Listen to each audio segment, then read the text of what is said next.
You are listening to OBP. Welcome to the Ohio Business Podcast. I'm Stephen Pohl, your host. I'm joined with Harley Blakeman of Honest Jobs. You are listening to the Ohio Business Podcast, where we sit down and chat with today and tomorrow's business leaders of Ohio. Thanks for coming on. Yeah, thanks for having me, Steve. I'm excited to talk about this. How about you give us a little bit of a background on Honest Jobs and yourself first? Sure. So Honest Jobs is a fair chance employment platform. And what that means is we help people who have been affected by the criminal justice system find employment fast. And then as for a little bit of background on myself, I'll keep it brief and then we can dive in deeper as the questions come. But this was a personal issue that I faced.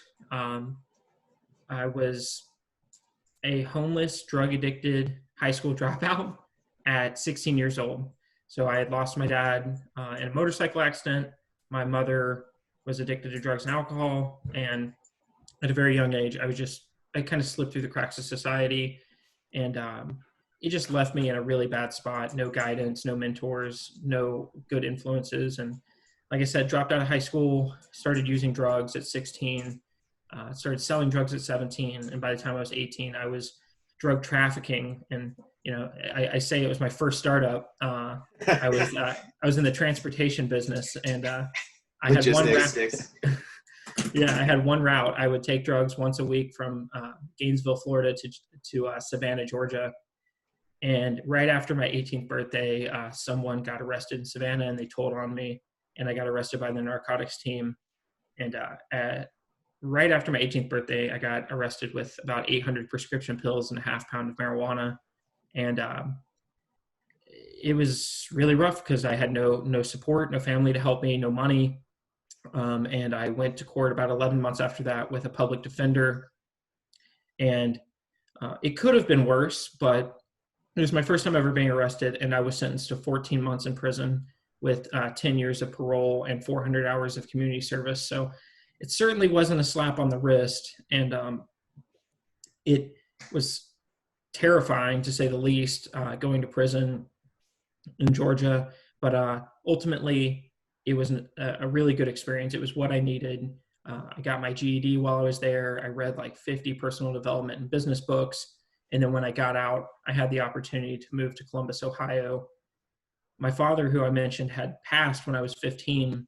He had his sisters live here in Columbus, and they offered to take me in for a month or two and let me stay at their place. I got a job dishwashing and kind of worked from there. And over the next several years, I felt the pain of like trying to come back, trying to rebuild your life when you have, I had 2 felonies on my record. So it was a pain point very close to my heart. And that's why I got into this. Now, so how long after you got out of prison did you get back into the formal education? Because you went to OSU, correct? Yeah, I did. So about probably a year to a year and a half, somewhere in there, of working, the dead end job, dishwasher to prep cook to cook. I was working 50, sometimes 60 hours a week. And at the time I felt like I had money, like I was making decent enough money because my expenses were so low. I felt comfortable, but what really frustrated me was I knew I was watching the business operate and the people who owned the business, and I just saw ways that they could improve in so many different ways. And I knew I wasn't being challenged with the work I was doing, and it was exhausting, like not having any outlet for my creativity and my entrepreneurial spirit. So I wanted to learn more about business and how I could capitalize on that entrepreneurial spirit I had. So I applied to Columbus State Community College and got in. And I did 1 year at Columbus State. And honestly, I had no friends here. I didn't know anybody. So all I was doing was working and studying. So some people would hate that situation of not having any friends. For me, it was a really good time to just like focus on me. And did really well, A's and B's. And one weekend, just on like a whim, I filled out the OSU application. Never really thought I would get in, but that summer I got an acceptance letter to go to Fisher College of Business at Ohio State. And, that's really what lit the spark in me that like, I'm not going to be held back by this. I know it. So I spent the next 3 years at Ohio State studying operations management, made some really good connections. My identity was still very much tied up in the fact that I was a felon and I had been to prison. From the college application process where you have to disclose it, then you have to interview with the college and explain why you're not a risk, to every time I'd apply for an apartment, I had to explain it, to every job I had to explain it. You face a lot of rejection, and you feel that people have this perception of you based on that title. And did very well in college, graduated with honors, got a Six Sigma certification. Every job I applied to my senior year, they gave me an interview based on my resume and my application. But after interviewing with like 35 plus companies my senior year, I graduated unemployed, or at least I was still working at the restaurant. Mm-hmm. And, it wasn't until about 3 months after graduation that I finally landed my first good job at a corporation in a middle management. Is the stigma of being a felon, is it more stigmatized from an individual? Because I would never care if you had a felony. You know, if you did your time, I think most people wouldn't really care as long as it wasn't something heinous. But do you think it's more of a problem from a company perspective, looking at people with a record, or from an individual standpoint? Yeah, it's not so much from an individual standpoint. I think from an individual standpoint, the stigma almost doesn't exist when it comes to crime. It exists more when it comes to race, because I was just thinking this, if you saw me walk in your store, you're not going to think, oh, this guy might do something. Mm-hmm. But if you see like a black guy with dreads walk in your store, you might think this guy is scary, and that's wrong. But felon, the title criminal history, transcends all the gender, race, and all that. So it's really hard to stereotype people based on it. And typically, if you know someone, like you had a conversation with someone and then they told you you're a felon, you're like, oh, well, good for you, man. I'm glad you've like overcome that. However, when you haven't talked to that person, it's definitely more the institutions that have the problem, because they have a process in place where it's part of their decision making before they ever meet you, most of the time. So a lot of times you're filling out an application online. That's for colleges, for rental properties, for employment. And a lot of times you're self-disclosing that you have a felony conviction. And from a process standpoint, they're able to disconnect their own opinions and thoughts and just say, well, this is my job. My job is to find the best candidate. And this person has a felony, so they can't be the best candidate, you know? Mm-hmm. And that's really where we find the problem is in the institutional situations, and the situations where there's like a formal process. So because then the human aspect is disconnected from it, and it's a formal process. Mm-hmm. And it's just a red flag, and it's just automatically screened out. So you wouldn't even get the chance to, talk about your experiences, how you overcame them. Because it's, from your perspective, it seems like it would almost be a, benefit to the company of what you learned and your experiences and how you can deploy that for that company. Absolutely. So I am a firm believer in that, we are transitioning from this mindset of we need people with formal educations and like a pedigree, like this fancy resume, to we need skills. Mm-hmm. We need people that have skills. And almost any CEO you talk to is going to say one of the best skills is someone who can face a challenge, get through it, and keep moving. Like you can face adversity, you can face challenge and not give up or not like break. And people who have been through the criminal justice system, if they applied for the job and they got in the interview and they came dressed well and they came prepared, like you should hire that person. Mm-hmm. Because that person hasn't lost the spirit, even though they've been through tremendous trials. Whereas a lot of your recent college grads or people who have fancy degrees, like they've never really been on their own or had to figure out that really challenging part of life. So I do think there's an enormous amount of value in people who have been through that adversity. Obviously, not everyone comes out the other side with a good attitude, ready to work hard. But for the ones that do, they get overlooked a lot, and it's troubling. And I will say that, when I first got out, about a year after I got out, I talked to a hiring manager at a Burger King, a manager at a Burger King, and they told me that when they were trained, they were told to go through all the applications and throw away all the ones that where it was checked that they had a felony, and then interview some candidates out of the remaining resumes, and that's Burger King.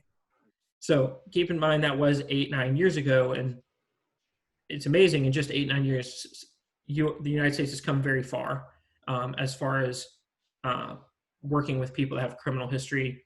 We're seeing it from Ban the Box movement, which started right around that time, I believe.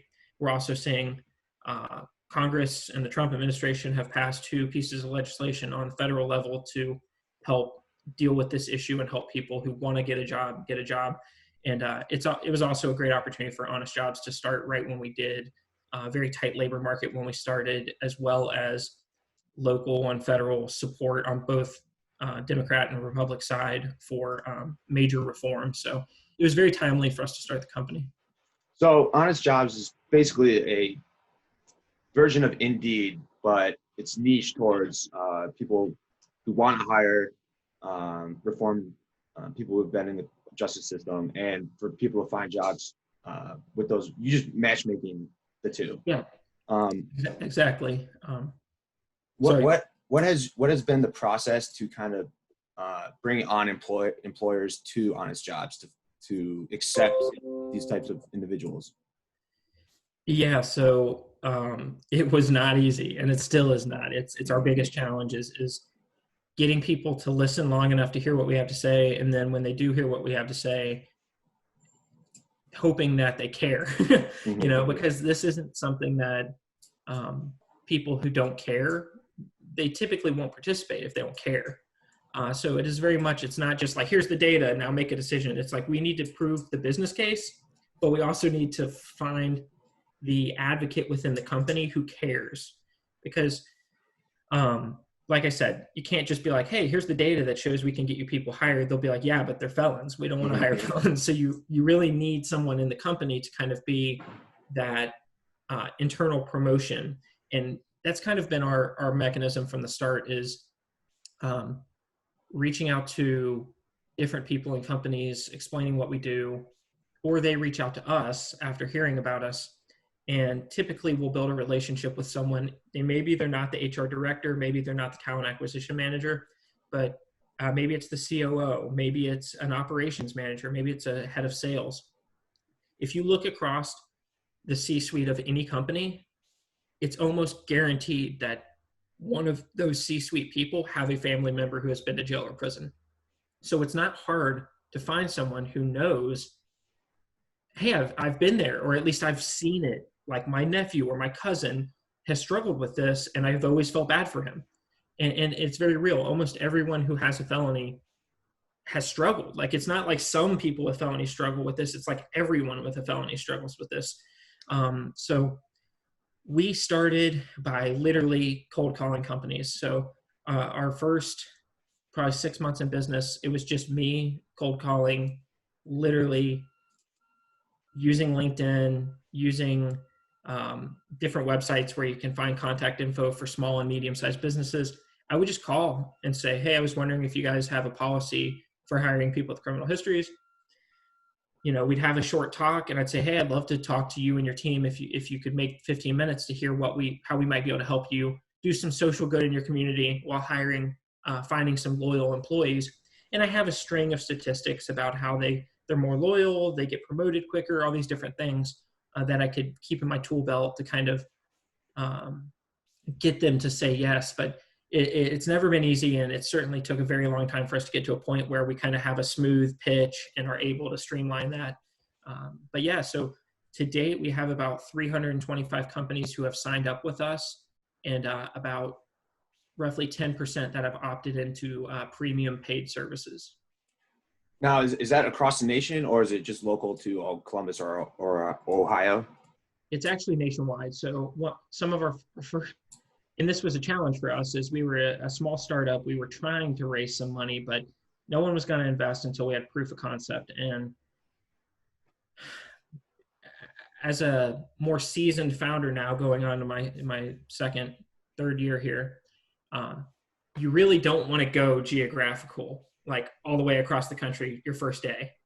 But unfortunately, within our first couple weeks, we had a company in Atlanta offer to pay us. We had a company in Houston offer to pay us. We had a company in Anchorage, Alaska offer to pay us.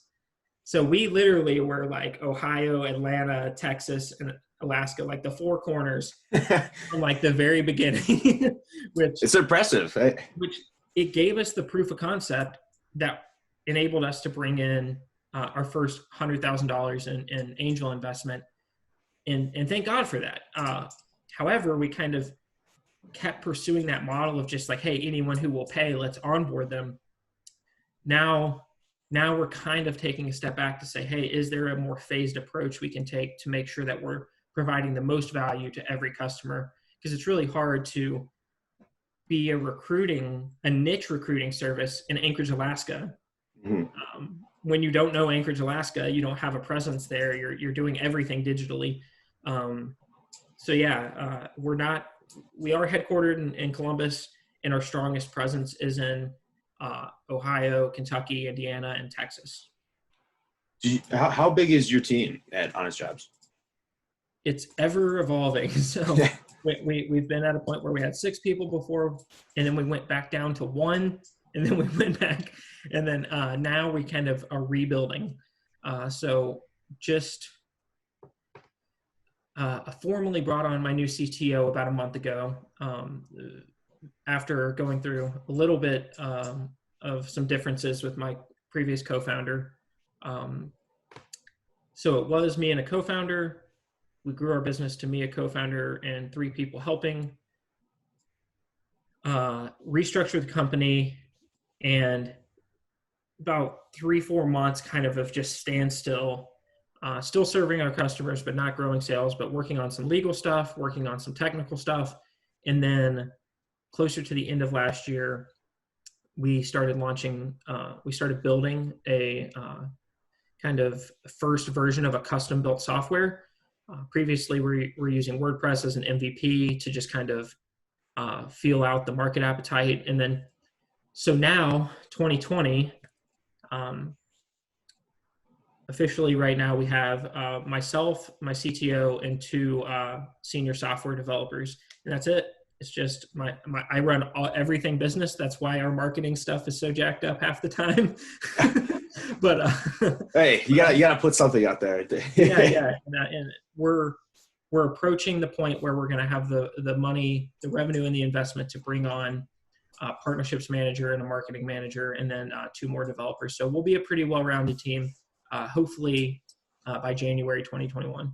Now I know hiring's difficult, but does Honest Jobs bring out, does anyone else have a background, criminal justice background? Yeah. So we have only hired 1 person ever that didn't have a felony. That's great. I'm so glad that you said that, because I was like, I don't know. So I know a lot of companies that have that type of mission behind it. They hire that type of structure. So I'm glad that's awesome. Yeah. So we've been lucky. People reach out to us and they're like, hey, I have a felony, but like, I'm like 10 years of digital marketing experience, or I'm like a 20-year senior software developer, and I just want to help. Mm-hmm. And it's been extremely helpful for us from a cost perspective too, because as everyone knows, when you're trying to build a startup, you have to get people you have to pay them with your vision. Mm-hmm. Like, I can give you some money, but I can't give you a $100,000 salary. I can't give 4 developers a $100,000 salary to help me build my first version of the product. The money's just not there. And the alternative is usually giving people large chunks of equity. And I've been lucky enough to be in a position where my passion comes through the company, and it's been echoed through my TED Talk, through Forbes articles, through other articles, where I'm having talented people reach out to me and say, hey, I'll work 10 hours a week for free. And then after I get to know them for a month or 2, they say, I'll join full time. And, it's been great from there. But yeah, we have the only person who doesn't have a felony is our CTO, but our 2 senior software developers have records. I have a record. Our formal marketing manager had a record. So, and it's never been a problem. They've never committed a crime on the clock. They've never gotten my company in trouble in any way. And they're extremely loyal and talented. Yeah. I would just, if the loyalty, of the, of this demographic, it has to be so strong because you're giving them a massive opportunity that they wouldn't have. I mean, they have the skills. It seems like a no-brainer from an employer standpoint. Why do you think it's just? Do you think that barrier to entry is just too hard to get over right now? And how can we get past that? Okay, so I got to remember the how can we get past that part. But, the first part, it is the barrier to entry, so it's hard to find a job with a felony. But there's a second piece to that that's often overlooked that's critically important is even if they do get a job, they feel like they spend all this time preparing to not be themselves so that they could get the job. Like, I want to make sure I know how to tell them that I'm not a flight risk. I'm not a risk of committing a crime. I want to make sure I put on my best suit and put my like whatever it may be. They're trying to like distract you from the fact that they know your attention is going to go to the felony. So even if you do hire them in the company, they might still be concerned that like maybe they're not seen as an equal. Maybe other maybe other managers in the company don't know, and they're worried that like if people find out. There's a lot to it from psychology perspective, and the simple solution to overcoming that and getting those really loyal employees is yes, hiring someone with a criminal record, but making it clear that you're okay with it. Saying like, hey, we know about your past. Our company fully supports bringing you on. And this happened to me when I got hired at Owens Corning. My first week, I had to lead a huddle. I was 25, just graduated college. I'm young. I'm brand new at the company, and I have a felony. And there's like 15 blue collar people in their 40s and 50s standing around, and I'm telling them what they're going to do today. And my operations manager pulled me aside afterwards and was like, Harley, what's going on, man? You look scared. You look concerned. You look worried. And after talking with me, he was like, look, man, like you've overcome some crazy stuff. Like we know about your past. We don't care. Like we hired you because we know you're good for the job. We believe in you. You're one of us now. Carry yourself with confidence. And that meant everything to me. So like, all right, look, I'm one of them. Like I'm no different than them. And that's how they feel. So there is that little piece. And I guess that's how we overcome it is we need to have companies that are okay with once they've made that decision, the decision is done. Like we are not going to treat this person differently. We're not going to talk to them differently. I've seen many nonprofits or organizations, especially the government, working with this population. And there's all this cushy stuff about how to handle them and treat them different. You need to interview them differently. You need to do all this stuff. Like, I agree you need to have a little bit more awareness on the topic. But once you hire them, you need to treat them the same as everybody else, in my opinion. And I think that's an opportunity for us to help people overcome it, is just taking the time to understand the topic a little bit and then treating people with the same respect you would treat everybody else with. That's pretty much it.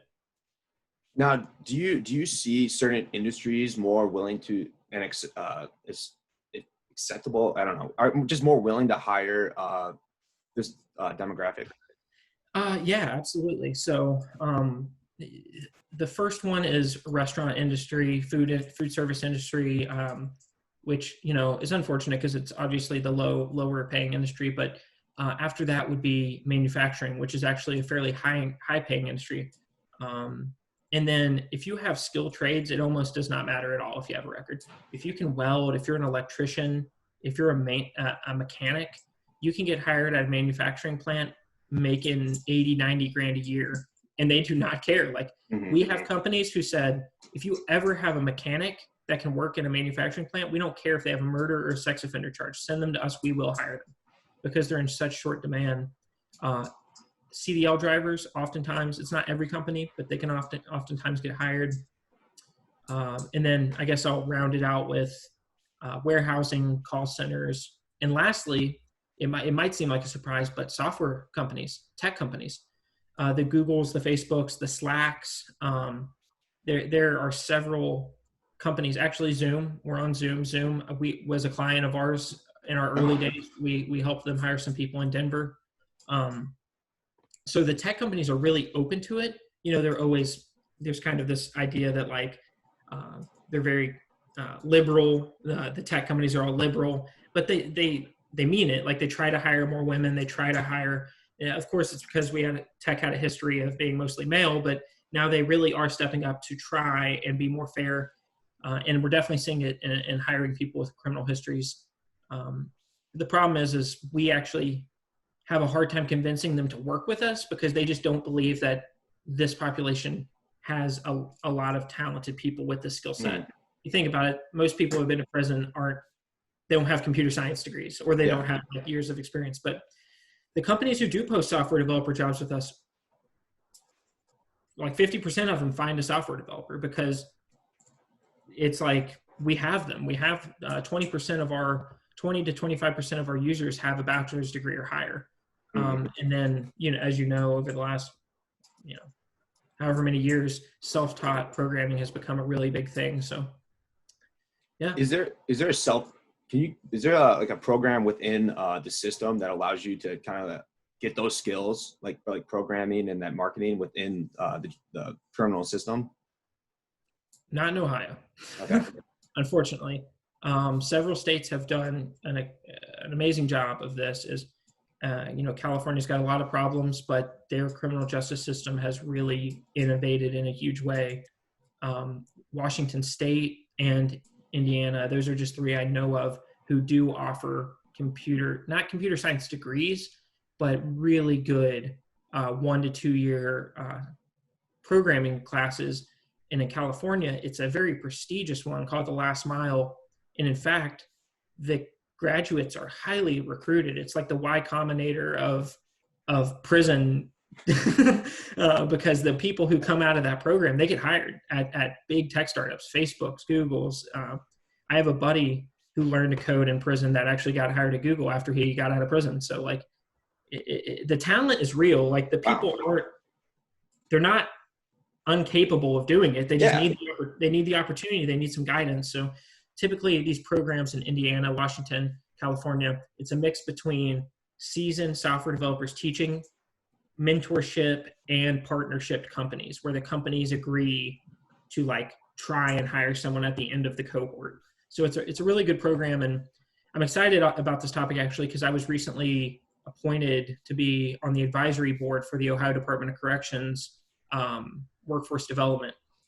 So I sat in on my first board meeting about a month ago, and I asked all the probing questions. Hey, why don't we have tech in any of our jails and prisons? What's in the way? I started asking all the IT questions about I also know the director of our prisons and jails here in Ohio, and I don't have a great relationship with her yet, but that's my goal. Is while I'm on this board, I'm going to work towards bringing technical training to inmates in Ohio, because what better way to actually reform somebody and actually help Ohio than we're going to lock someone up for 2 years. Let's have them get out and make $85,000 a year. Yeah. And take care of their family and pay taxes and, bring more jobs to Ohio because we have the talent. So I'm excited about that for sure. You would think there would be more of an emphasis on getting people out of the system to become members and to, build your communities. You just don't want them going back in the system. It just doesn't make sense. And that's inspiring to hear that you're changing the system here in Ohio. That's absolutely great. Well, I'm just one of 13 votes. So, but I'm gonna do what I can to push stuff forward. So, yeah. So what is from the employee standpoint? How do they find you? What are your systems in place to get these people on their resumes on Honest Jobs? Yeah. So, through COVID, we've basically cut our marketing budget completely, mm-hmm. like many people have. And we focused on, like I said, rebuilding our platform completely. We did a soft launch of version 2.0 about a month ago. And that took about 4 months of 3 software developers working full time. It was a lot of work because our platform is very sophisticated. There's proprietary technology called PassCheck that allows our software to synthesize your hiring policy with all these different criminal records. And we smart match candidates with job openings based on that. And then we also have a tool that's integrated we're probation and parole officers. So we have a SaaS product for probation and parole officers. And that's really going to be, from now on, going to be our main marketing mechanism when it comes to job seekers. It's not going to be our only one, but here year one, we were taking the money we would get from customers and we were dumping it into targeted digital ads, specifically in the zip codes where we had paid job postings. So if we had 50 paid job postings, we would take $2,000 that month and drip it all over the United States right in the zip codes. And then we would have people create accounts in that zip code because they're looking for a job with a felony, and they would apply for the paid job post we had. So it was working. Problem is, we were not making any money because we were having to dump everything back into that. Mm-hmm. So right around Thanksgiving, Christmas, I set up like a mastermind group with 20. I met with 20 Franklin County probation officers and just asked them like, hey, I would like you guys to send your clients to me. How can we do this? And I'm just thinking the whole time, I want to find tech-enabled solutions to everything. So they're telling me, oh, well, we could email you their contact info. We could do this, we could do that. So basically from that, went to the drawing board, came back and presented to them the idea that we were going to give them their own login where they could log in, import all of their contacts, and all of their contacts would be invited to join. And they were like, oh, that's perfect. That makes it really easy. It also helps us a lot because, you know, like the Facebook of the world, the LinkedIns of the world was like, we need each person who joins to invite 2 more people. Mm-hmm. And that's how you blow up exponentially. Well, that's what probation officers are now doing for us. We get 1 probation officer to join and they invite anywhere from 20 to 150 people. So, wow, that's powerful. So, and they're people who are, you know, fairly recently convicted or released. So it's been really helpful. And after we gave it to them, they were like, hey, can you do this? Can you do this? And now we make it to where they can see how many jobs each of their clients have applied for. And then they can even accept their pay stubs through our system.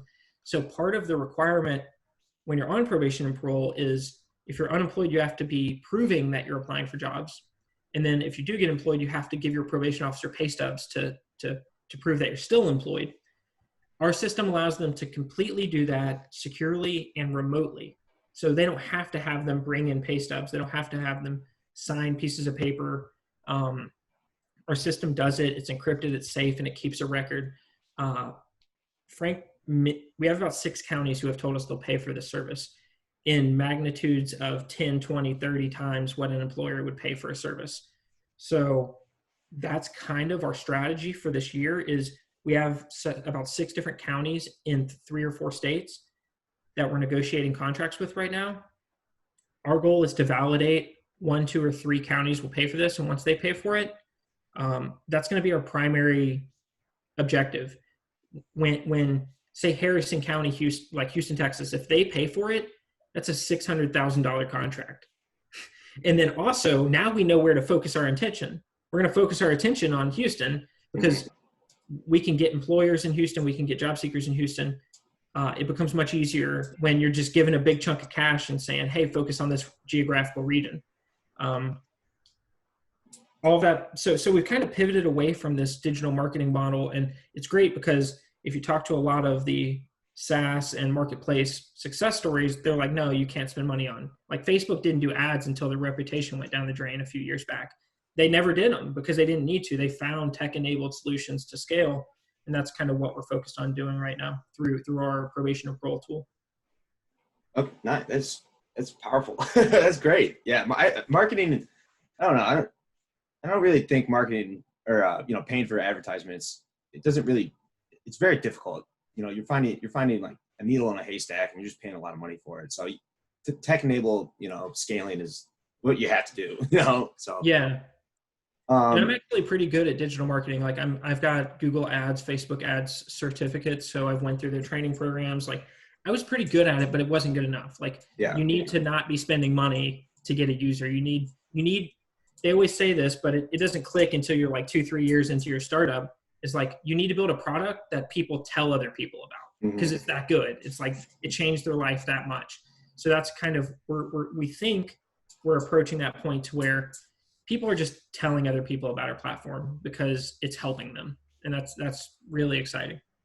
So where do you see Honest Jobs in the future? You think you're going to take a role past Ohio, kind of go towards a legislative route in the future, kind of to change, just the whole system? I mean, it seems like you're making great steps towards changing just laws within Ohio. I mean, well, not really working towards changing laws. I'm policies within Ohio Department of Corrections is what I'm hoping to move towards. But I joke about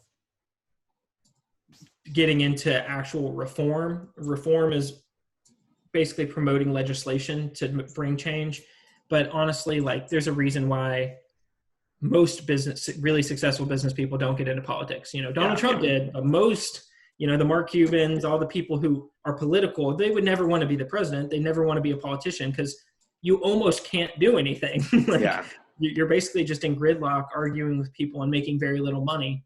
Whereas an entrepreneur, you can actually change things. So our system is so messed up. We give billions of dollars to all these different organizations to try and help people with criminal histories find jobs. No taxpayer money has gone to us at all. No taxpayer money.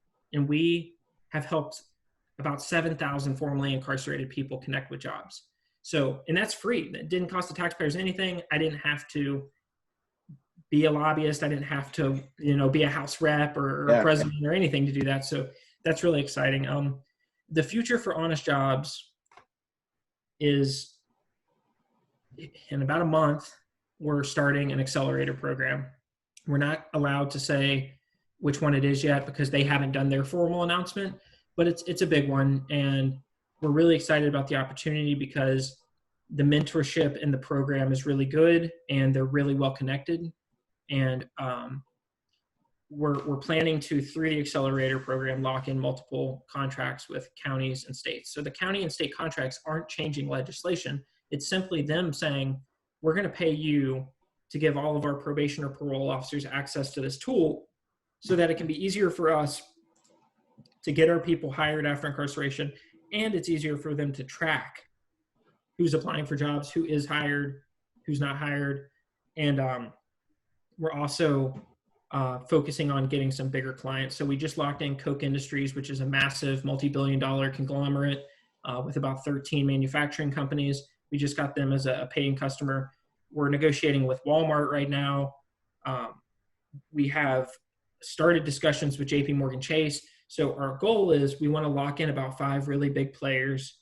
And on the product side, really our focus is just making it to where when someone with a criminal history comes to our site, it's as easy as it's this easy. We want it to where, like, they tell people, I went to the site, I applied for 3 jobs, I had a job a week later. Like, that's what we want. And if we can do that, we know we'll be fulfilling our mission.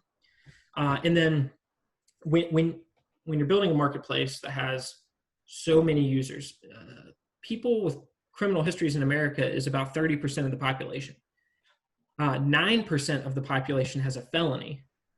So 9% of the U.S. population is a lot of people. It's like 28 million Americans. And,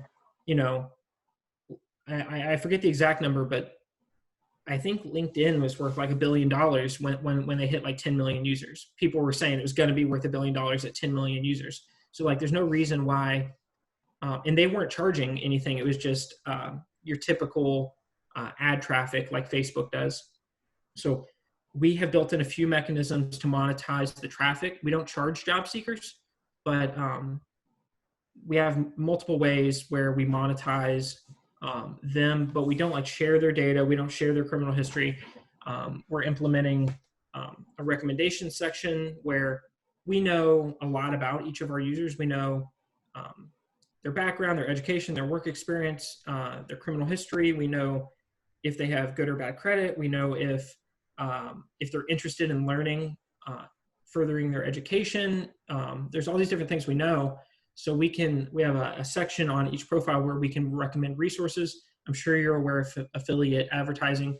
Basically, an example would be Capital One. If we know this person has poor credit, we can show a credit building credit card. And if they sign up, Capital One pays us $150. So you think about having 1 million users, there's an enormous potential on both sides of all three sides of the platform, because we are a three-sided platform now, which is a weird thing to tell people. I've never heard of a three-sided platform, but we've got employers, job seekers, and probation and parole. So that's where we're headed, is accelerator, locking in some really cool and exciting deals. And then I believe in February, we're going to try to raise a Series A. That's exciting, man. It's a very really long exciting. answer. I apologize. No, that's exciting. That's beyond exciting. Do you see this type of application going towards renters and rentees?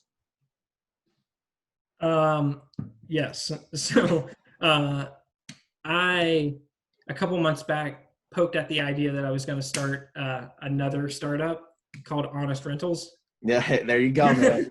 and my angel investor kind of asked me to hold off for a little while longer, because we're like this close to locking in some really big stuff. And he's right. You can't be Elon Musk with your first startup. You got to kind of prove yourself a little bit. PayPal. He had PayPal first. Yeah. He expanded. Yeah.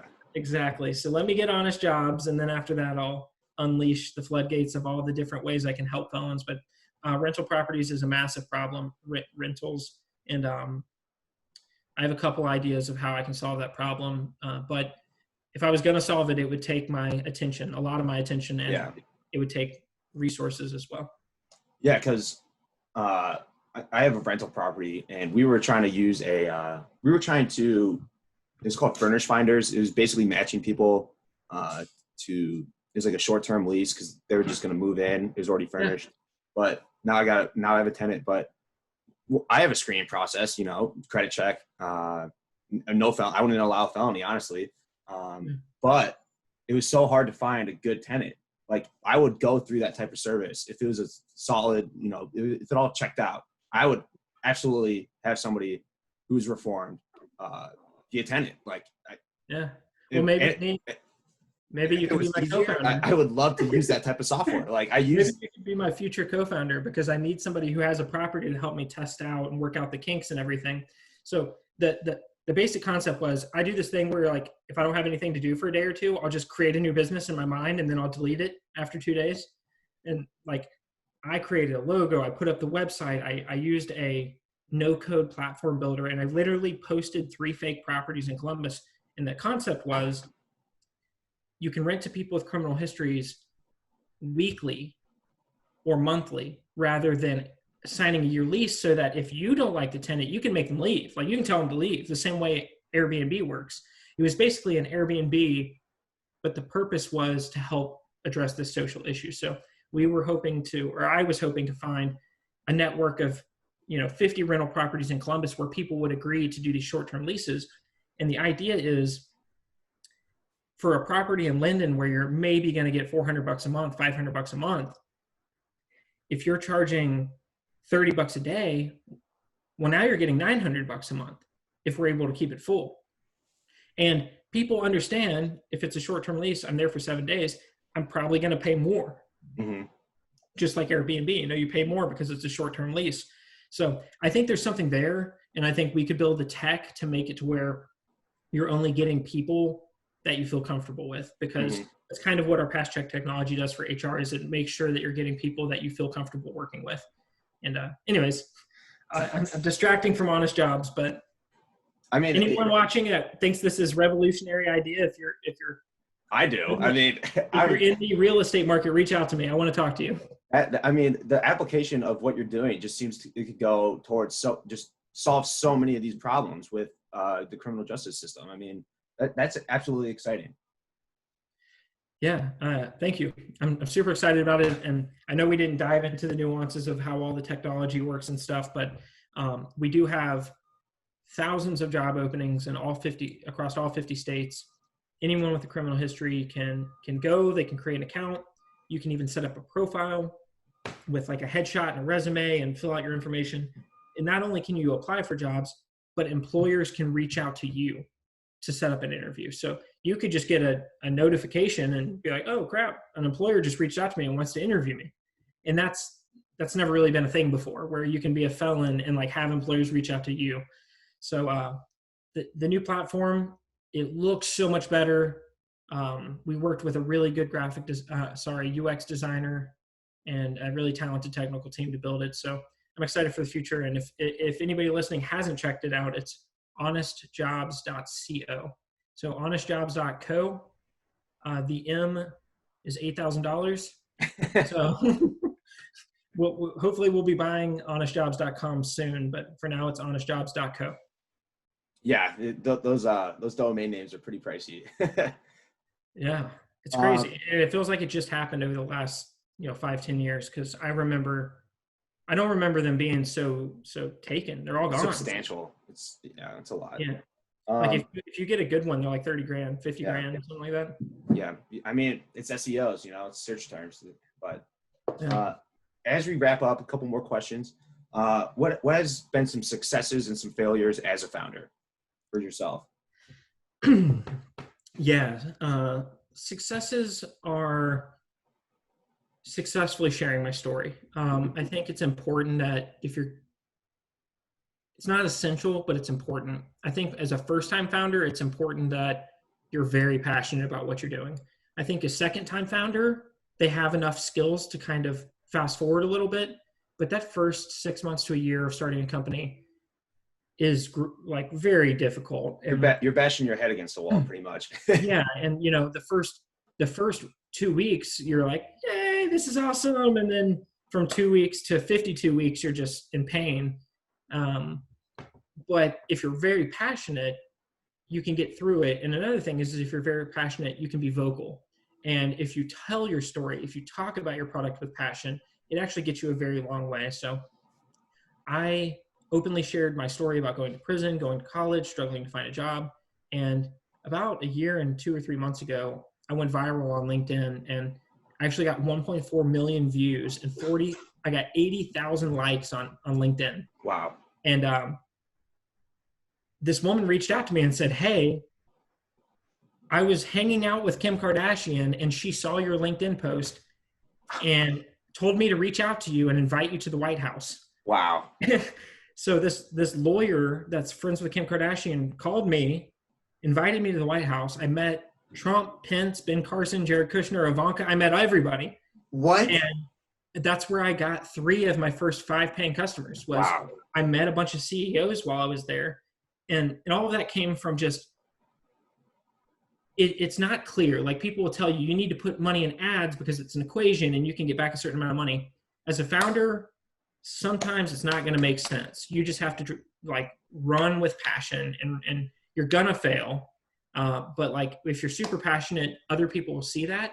And as I mentioned, I got talented people joining me at very low cost because they saw the passion, they connected with that passion. As far as shortcomings, and I don't know that there's a way to avoid it, honestly, other than just living through it and learning, is believing in people too quickly. So you meet somebody, they say they're going to help you, you believe in them, you're like, sweet, I got another person who's going to help me with marketing. And you waste a lot of time trying to bring in a salesperson, bring in a marketing person, bring in this, bring in that, when a lot of these people, you didn't really vet them, you didn't call references, you didn't know their character all that well. So there's a lot of excitement that you really got to have a system or have experience with knowing who to bring into your company and who not, because as your company grows, your time becomes more and more valuable. And multiple times I have wasted tens and dozens of hours working with someone who didn't work out. And in hindsight, I'm like, oh, it was clear that person wasn't a good fit. I should have known. But that's definitely been probably our biggest shortfall is distractions. I would just lump that into distractions, hiring people that you don't need to hire. Your time is your most precious resource. So just using it on whatever your KPIs are. If it's revenue, you need to be doing sales. 90% of the time, the founder should be doing sales. If it's new users, you should be finding new users, talking to users. And a lot of times, distractions mess that up.